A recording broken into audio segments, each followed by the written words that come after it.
On a tous déjà vu ça, n'est-ce pas? Des vagues qui arrivent sur une jetée et qui, hop, s'enroulent autour et continuent leur chemin derrière. C'est une observation toute simple, mais elle cache un phénomène physique absolument fondamental qui va bien au-delà de l'eau. Aujourd'hui, on plonge dans le monde de la diffraction pour comprendre pourquoi et comment les ondes s'incurvent. Alors, voilà le programme. On va partir de cette observation de tous les jours, on va décortiquer la règle qui se cache derrière, et on finira par la formule qui nous permet de tout calculer.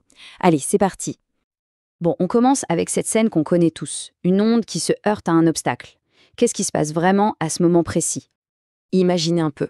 Les vagues arrivent bien droites, bien parallèles. Et dès qu'elles passent l'ouverture de la digue, regardez, elles s'étalent, comme si elles formaient des cercles.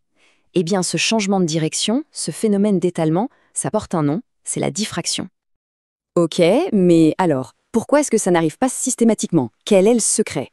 En fait, il y a une condition bien précise, une sorte de règle du jeu, qui décide si la diffraction va être visible ou pas du tout. Et là voilà, la clé du mystère. Tout est une question de taille.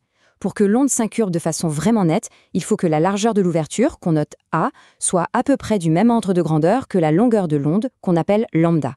Si l'ouverture est beaucoup plus grande, l'onde passe au travers presque sans être perturbée. Donc il y a deux choses super importantes à retenir. D'abord, plus l'ouverture se rétrécit, plus l'effet d'étalement est marqué. Et surtout, même si l'onde change de direction, elle ne change pas. Sa fréquence et sa longueur d'onde restent exactement les mêmes. Et c'est là que ça devient vraiment passionnant.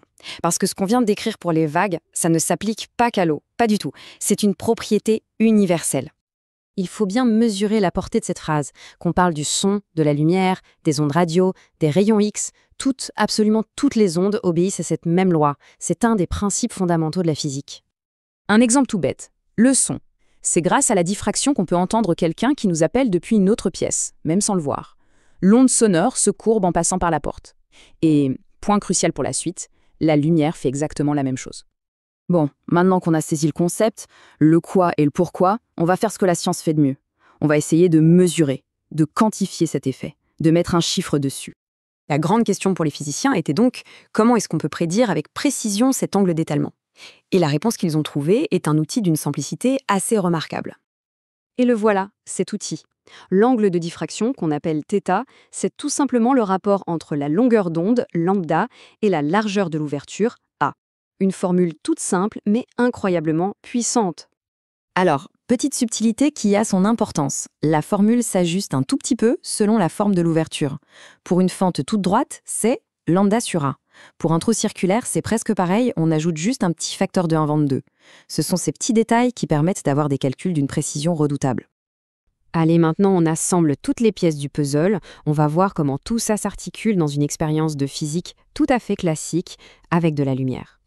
L'installation est super simple en théorie. On prend un laser, dont on connaît la longueur d'onde, on le fait passer à travers une fente vraiment minuscule, et on regarde ce qui se projette sur un écran placé un peu plus loin. Et là, surprise, on n'obtient pas du tout un simple point lumineux sur l'écran. Non, ce qu'on voit, c'est cette figure, ce motif fait de taches claires et sombres. Et surtout, on voit cette tache centrale, qui est bien plus large et bien plus brillante que les autres. C'est elle, notre clé. C'est là que l'astuce est géniale.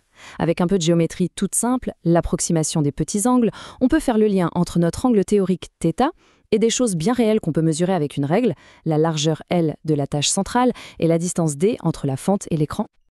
Pour que ce soit bien concret, faisons un petit calcul. On prend un laser vert, dont la longueur d'onde est de 532 nanomètres, et on le fait passer par une ouverture circulaire minuscule de 30 micromètres. On met tout ça dans la formule, on fait le calcul, et voilà ce qu'on trouve. 2,2 fois 10 puissance moins 2 radians. Bon, ça ne parle peut-être pas à tout le monde comme ça, mais ce qu'il faut retenir, c'est que c'est un angle tout petit, mais surtout qu'on a pu le calculer avec une très grande précision. Et c'est ça toute la magie et la puissance de la diffraction. C'est une sorte de pont entre deux mondes. On part d'une mesure à notre échelle, quelque chose de visible, de macroscopique, pour en déduire les caractéristiques de quelque chose de totalement invisible, de microscopique. Et ça ouvre des perspectives assez vertigineuses, non? Ça pousse à se demander quelles autres informations, quels autres secrets sur notre univers sont juste là, codés dans les motifs d'ombre et de lumière que les ondes laissent sur leur passage.